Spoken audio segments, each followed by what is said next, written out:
मोहन एक गरीब मजदूर का बेटा था। उसके पिता दिन रात मेहनत करते, फिर भी उनकी गरीबी दूर नहीं होती थी। मोहन की माँ भी घर घर जाकर सफाई बर्तन का काम करती, लेकिन इससे भी वो 2 वक्त की रोटी ही जुटा पाते थे। मोहन के दिल में एक सपना था। वो चाहता था कि वो भी एक दिन ट्रेन में बैठकर दुनिया देखे, लेकिन उसकी गरीबी उसके सपने के आड़े आती थी।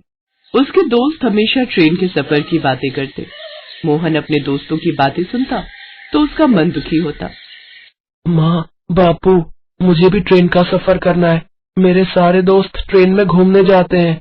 मोहन बेटा, तेरे बापू अभी थके हुए हैं, अभी उन्हें आराम से बैठने तो दे। मोहन रोने लगता है, उसकी आंखों में आंसू आ जाते हैं। अरे रोने क्यों लगा? ऐसे रोते हैं क्या? ठीक है, मैं सेठ जी से कल बात करता हूँ, फिर हम ट्रेन में घूमने चलेंगे, ठीक है? चल, अब रोना बंद कर मेरे राजकुमार बेटा। मोहन खुश हो जाता है। उसे उम्मीद थी कि उसके पिता सेठ जी से बात करेंगे और वो ट्रेन में घूमने जाएगा, पर ऐसा कुछ नहीं हुआ।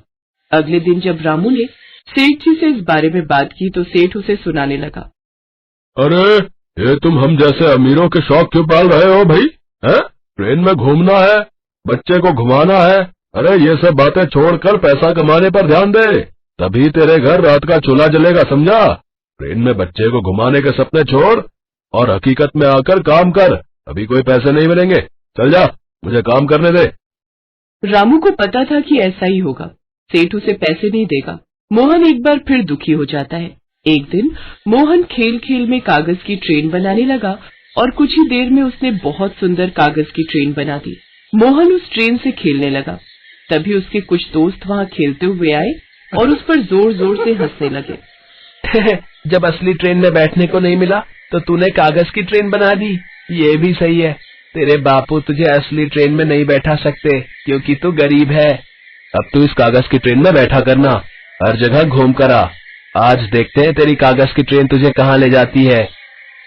बच्चे मोहन की कागज की ट्रेन का खूब मजाक बनाते हैं और अपने पैरों से दबा दबा कर उसे तोड़ देते हैं और वहाँ से भाग जाते हैं। मोहन बहुत रोता है। वो अपनी कागज की ट्रेन जो अभी फट चुकी थी उसे लेकर घर से दूर एक पेड़ के नीचे जाकर बैठ जाता है और बहुत रोता है। मेरी कागज की ट्रेन टूट गई। मैंने बहुत मन से बनाई थी। मैं असली ट्रेन में भी नहीं बैठ पाया, इसलिए तो मैंने अपने लिए कागज की ट्रेन बनाई थी।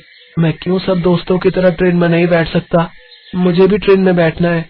सब दोस्त मेरा मजाक बनाते हैं कि मैं कभी भी ट्रेन में नहीं बैठा। बापू ने भी मना कर दिया कि उनके पास पैसे नहीं है। मोहन जोर जोर से रोने लगा। वो जिस पेड़ के नीचे बैठा था उस पेड़ के ऊपर एक जिन्न सो रहा था।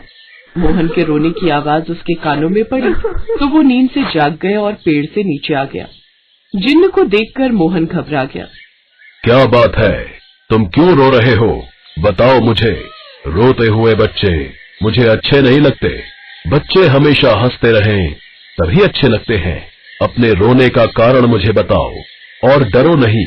मैं एक जिन हूँ और इस पेड़ पर रहता हूँ। मुझसे घबराने की कोई जरूरत नहीं है। अब बताओ मुझे अपनी परेशानी और रोने का कारण। मोहन उस जिन्न को अपने रोने का कारण बताता है। जिन चाचा, मुझे भी ट्रेन में बैठना है। अब तुमने मुझे चाचा बोला है तो तुम मेरे भतीजे हुए। अब मुझे तुम्हारी इच्छा पूरी करनी ही होगी। ठीक है भतीजे, मैं अपने जादू से तुम्हारी इस कागज की ट्रेन को एक बड़ी असली जादुई विशाल ट्रेन में बदल रहा हूँ। अब तुम इस ट्रेन पर आराम से सैर करो, खूब घूमो, अपने परिवार, अपने दोस्तों को भी घुमाओ। अगले 3 दिन तक ये ट्रेन तुम्हारे पास रहेगी। तुम इस ट्रेन को जहाँ जहाँ बोलोगे ये तुम्हें वहीं लेकर जाएगी और अगले 3 दिन तक तुम इस ट्रेन की खूब सवारी करो। उसके बाद ये ट्रेन अपने आप गायब हो जाएगी। 3 दिन? वो तो मेरे लिए बहुत है। मैं तो एक ही दिन में पूरा घूम लूंगा। शाबाश भतीजे। जिन्न अपने जादू से कागज की ट्रेन को एक बड़ी असली ट्रेन में बदल देता है और फिर से सोने के लिए पेड़ पर चला जाता है। मोहन उस ट्रेन में जैसे ही बैठता है ट्रेन रफ्तार से चलने लगती है। मोहन उस ट्रेन को सबसे पहले अपने घर पर लेकर जाता है। घर के बाहर ट्रेन खड़ी देखकर उसके माता पिता हैरान रह जाते हैं। मोहन उन्हें सारी बात बताता है। आसपास के गांव वाले भी मोहन की कागज की ट्रेन देखकर बहुत हैरान थे। माँ बापू आओ ना, हम ट्रेन पर घूमने के लिए चलते हैं, शाम को लौट आएंगे। मोहन, हमें भी अपनी कागज की ट्रेन में घुमाना, तेरी ट्रेन तो बहुत अच्छी है, हम तो ऐसी ट्रेन में कभी नहीं बैठे। हाँ हाँ, तुम सब भी आ जाओ, हम सब घूमने चलेंगे। शारदा, मेरे बेटे ने तो कमाल कर दिया। हमने सपने में भी नहीं सोचा था कि हम ट्रेन का सफर करेंगे। हमारे बच्चे की वजह से आज हम भी ट्रेन में बैठ रहे हैं। चल शारदा, हम अपने बच्चे के साथ घूम कर आते हैं। और फिर मोहन अपने माता पिता और गांव के बहुत सारे बच्चों को लेकर घूमने के लिए निकल जाता है। वो सब बहुत दूर दूर घूमते हैं। कागज की ट्रेन जादू की थी, इसलिए वो बहुत तेजी से चल रही थी। सब लोग खूब मजे कर रहे थे। शारदा और रामू अगले दिन भी जब काम से लौटे तो मोहन के साथ उस ट्रेन में घूमने निकल गए।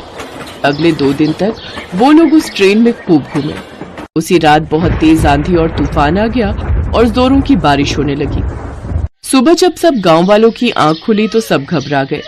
बारिश और तूफान की वजह से पूरे गांव में बाढ़ आ गई थी और गांव के सारे घर, खेत खलिहान बाढ़ में डूबने लगे। सब गांव वाले घबरा गए। अरे, बस अड्डा, रेलवे स्टेशन सब बाढ़ में डूबा हुआ है। पूरा गांव बाढ़ की चपेट में आ गया है।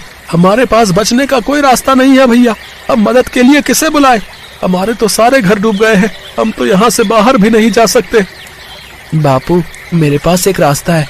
क्यों ना हम अपनी कागज की ट्रेन पर सारे गांव वालों को बिठा लें और यहाँ से दूर दूसरे गांव जहाँ बाढ़ ना आई हो, कुछ समय के लिए वहाँ चले जाएं, फिर हम वापस आ जाएंगे। हाँ, ये बहुत अच्छा रहेगा। पर मोहन बेटा, तूने तो कहा था कि ये ट्रेन 3 दिन बाद गायब हो जाएगी। फिर हम वापस गांव कैसे लौटेंगे? बापू, मैं जिन चाचा को बोल दूंगा, वो ट्रेन को कुछ और दिन हमारे पास रहने देंगे। मोहन उस जिन्न को याद करता है। जिन्न मोहन के सामने प्रकट होता है। मोहन की दयालुता देखकर जिन्न बहुत खुश होता है और अगले कुछ दिन और उस ट्रेन को मोहन के पास रहने देता है। धीरे धीरे करके रामू और मोहन सभी गांव वालों को उस कागज की बड़ी विशाल ट्रेन में बिठाते जाते हैं। पूरा गांव उस कागज की ट्रेन में बैठ गया। बस एक जमींदार का परिवार ही रह गया था। जमींदार के पास भी बचने का कोई रास्ता नहीं था, इसलिए वो भी अपने परिवार के साथ उस ट्रेन में बैठने आ गया। जमींदार अपने ऊपर बहुत शर्मिंदा था, क्योंकि उसने रामू के कहने पर भी उसे ट्रेन के सफर के लिए पैसे नहीं दिए थे और आज वही जमींदार कागज की ट्रेन में बैठकर अपनी जान बचा रहा था। सब गांव वाले बहुत खुश थे, क्योंकि मोहन की कागज की ट्रेन की वजह से उनकी जान बच गई। कुछ दिनों बाद जब गांव से बाढ़ का पानी उतर गया, तब सब गांव वाले उसी ट्रेन में वापस लौट आए। उसके बाद वो ट्रेन गायब हो गई। जमींदार को अपनी गलती का एहसास था। आज उसका परिवार मोहन की कागज की ट्रेन की वजह से ही बचा था, इसलिए उसने अब रामू पर अत्याचार करना और उसे परेशान करना छोड़ दिया। अब वो उसे उसकी मजदूरी के अच्छे पैसे भी देने लगा। मोहन का कागज की ट्रेन का सफर एक यादगार सफर बन गया, जिसे वो उम्र भर नहीं भूल सकता था।